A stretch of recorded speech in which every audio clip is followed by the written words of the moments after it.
The art of rising again. There was a time in my life when everything seemed perfect, or at least that's what I thought. I had dreams, I had plans, and I had this picture in my mind of how my life was supposed to look. You know that feeling when you believe the world is in your control? I had that too. I believed if I worked hard, if I was kind, if I did everything right, life would reward me with happiness. But life doesn't always follow our plans. Sometimes it tears them apart, not to punish us, but to rebuild us into something far more beautiful. I still remember that day, a day that divided my life into before and after.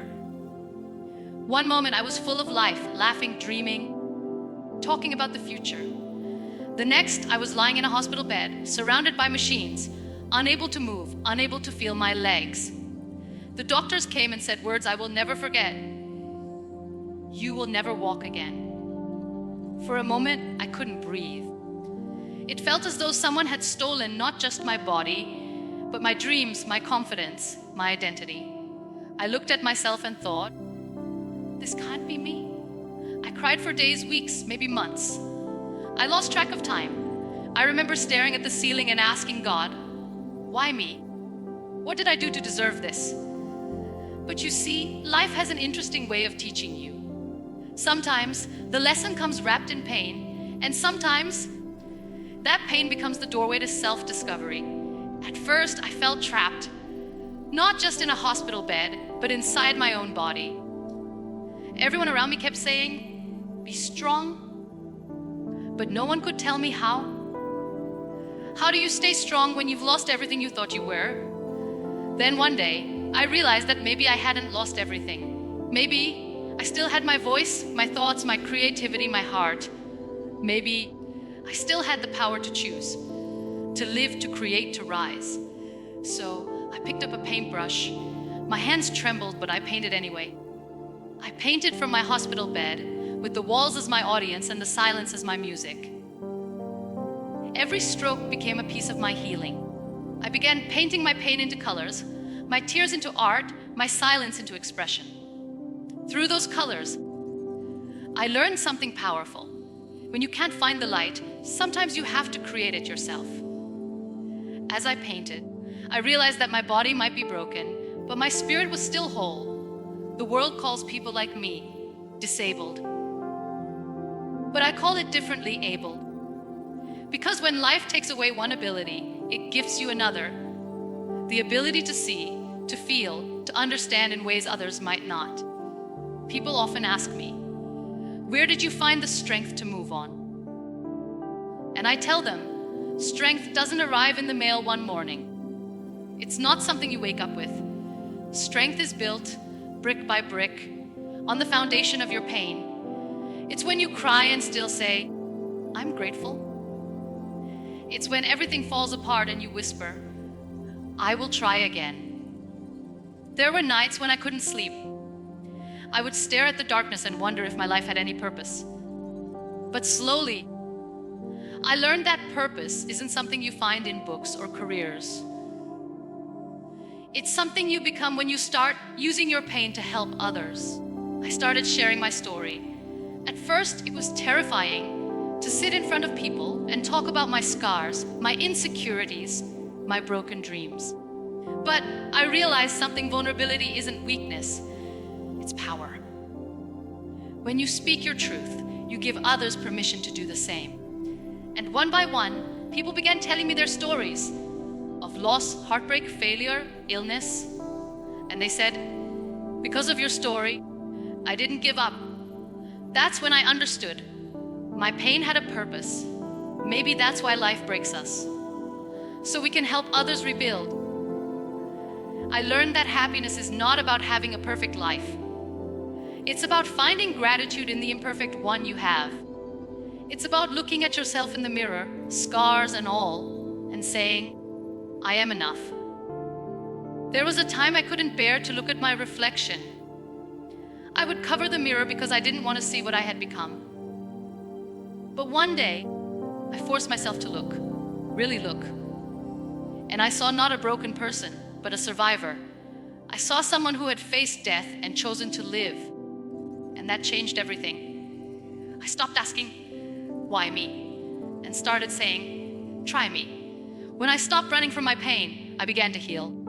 And when I began to heal, I discovered a new version of myself.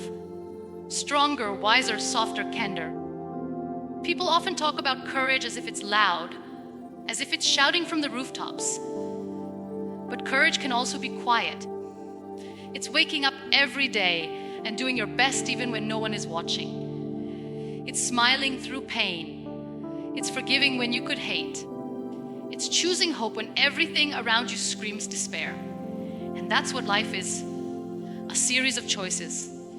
You can choose to be a victim, or you can choose to be a warrior. You can choose to see your scars as ugly or as proof that you survived.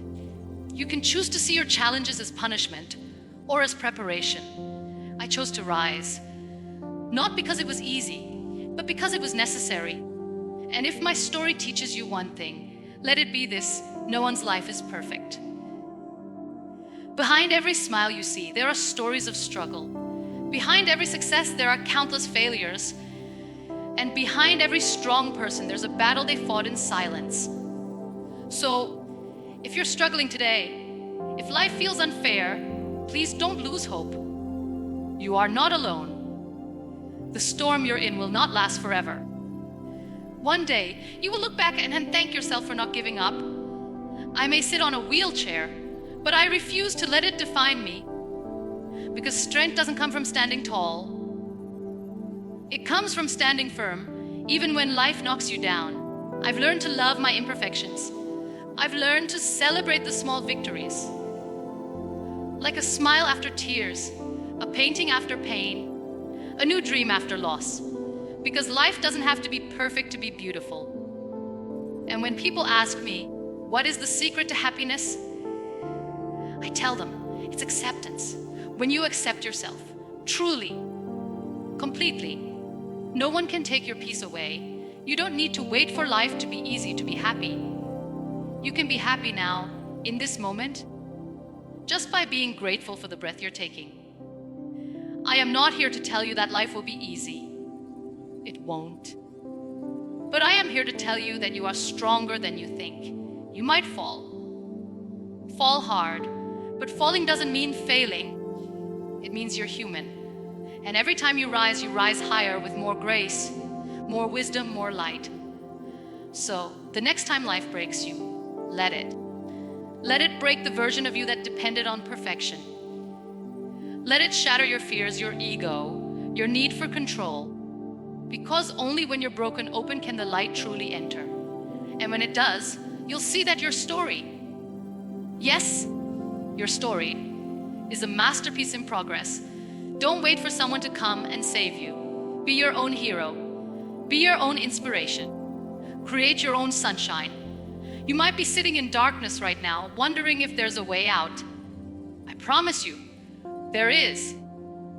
The light you're searching for is not outside you. It has been within you all along. You just need to believe in it. And when you rise, because you will rise with grace, rise with gratitude. Rise knowing that your story, your scars, your journey, all of it, will inspire someone who's watching you quietly from the shadows. Your story might be someone else's lifeline. Live it, share it, celebrate it. Because at the end of the day, life is not about how many times you fall. It's about how many times you choose to rise. I fell once and I rose again, not as the same person, but as someone reborn. And if I can do it, so can you. So here's my message to you: embrace your pain. Love your scars. Trust the process. And never ever let anyone tell you that you can't. Because you can, and you will. Thank you.